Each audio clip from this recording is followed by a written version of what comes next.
नमस्कार दोस्तों, आप सबका हमारे चैनल पर स्वागत है। आइए सुनते हैं माता सावित्री की कहानी। ज्येष्ठ मास के व्रतों में वट सावित्री का व्रत बहुत प्रभावी माना जाता है। वट सावित्री का व्रत सुहागिन महिलाओं के लिए बेहद महत्वपूर्ण माना जाता है। इस दिन महिलाएं अपने पति की लंबी आयु और सुख समृद्धि के लिए व्रत रखती हैं और बरगद के पेड़ की पूजा करती हैं। ऐसी मान्यता है कि बरगद के पेड़ में ब्रह्मा, विष्णु और महेश का वास होता है और इसकी पूजा करने से त्रिदेवों का आशीर्वाद मिलता है। कहते हैं कि इस दिन सुहागिन महिलाएं इसके नीचे बैठकर पूजन, व्रत कथा पाठ करने से या सुनने से सभी मनोकामनाएं पूरी होती हैं। धार्मिक मान्यता के अनुसार माता सावित्री ने अपने तप और समर्पण से यमराज से अपने पति सत्यवान का जीवन वट वृक्ष के नीचे ही वापस प्राप्त किया था। वट वृक्ष का पूजन और सावित्री सत्यवान की कथा का स्मरण करने के विधान के कारण ही यह व्रत वट सावित्री के नाम से प्रसिद्ध हुआ। सावित्री भारतीय संस्कृति में ऐतिहासिक चरित्र माना जाता है। सावित्री का अर्थ वेद, माता गायत्री और सरस्वती भी होता है। सावित्री का जन्म भी विशिष्ट परिस्थितियों में हुआ था। कहते हैं कि भद्र देश के राजा अश्वपति के कोई संतान न थी।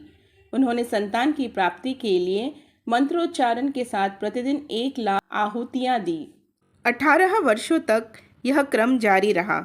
इसके बाद सावित्री देवी ने प्रकट होकर राजा के घर में एक तेजस्वी कन्या का जन्म होने का वरदान दिया। सावित्री देवी की कृपा से जन्म लेने की वजह से कन्या का नाम सावित्री रखा गया। कन्या बड़ी होकर बेहद रूपवती हुई। योग्य वर न मिलने की वजह से सावित्री के पिता दुखी थे। उन्होंने कन्या को स्वयं वर तलाशने भेजा। सावित्री तपोवन में भटकने लगी। एक दिन वन में साल्व देश के राजकुमार सत्यवान को देखकर सावित्री ने यह निर्णय लिया कि सत्यवान को ही अपने पति के रूप में वरण करेंगी। सत्यवान का परिवार जंगल में रह रहा था क्योंकि उनका राज्य किसी ने धोखे से छीन लिया था। सावित्री के विवाह की बात पता चलते ही नारद मुनि ने सावित्री से मिलकर सत्यवान से विवाह न करने की सलाह दी। कारण पूछने पर नारद मुनि ने बताया कि सत्यवान अल्पायु है। विवाह के तुरंत बाद वह मृत्यु को प्राप्त कर लेगा, इसलिए विवाह न करे। परंतु सावित्री ने एक न मानी, सत्यवान से ही विवाह रचाया। दोनों ने कुछ दिन हंसी खुशी बिताए। फिर वह दिन आया, सत्यवान की मृत्यु का समय। तब सावित्री ने 3 दिन का उपवास रखा। सत्यवान की मृत्यु के दिन वह उसके साथ जंगल भी गई थी और अचानक वहां सत्यवान की मृत्यु हो गई।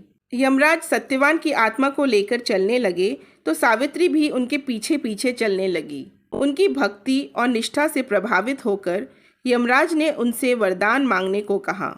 सावित्री ने पहले अपने ससुर की नेत्र ज्योति और राज्य वापसी का वरदान मांगा। यमराज ने यह वरदान दे दिया। फिर सावित्री ने 100 पुत्रों की मां बनने का वरदान मांगा।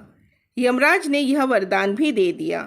लेकिन सावित्री ने कहा कि बिना पति के वह यह वरदान कैसे पूरा करेगी। यहाँ यमराज फंस गए। वाक्य चातुर्य, तप और दृढ़ नारी संकल्प से उन्होंने यम को भी झुका दिया। अंत में यमराज ने सत्यवान को जीवित कर दिया और दोनों को दीर्घायु का वरदान दिया। सावित्री और सत्यवान के प्रेम और निष्ठा की यह कथा आज भी महिलाओं द्वारा वट सावित्री व्रत के रूप में मनाई जाती है। महिलाएं वट वृक्ष की पूजा करती हैं, उसके चारों ओर धागा बांधती हैं और अपने पति की लंबी उम्र और परिवार की खुशहाली की कामना करती हैं। आज के वीडियो में बस इतना ही। मिलते हैं एक नई कहानी के साथ। धन्यवाद।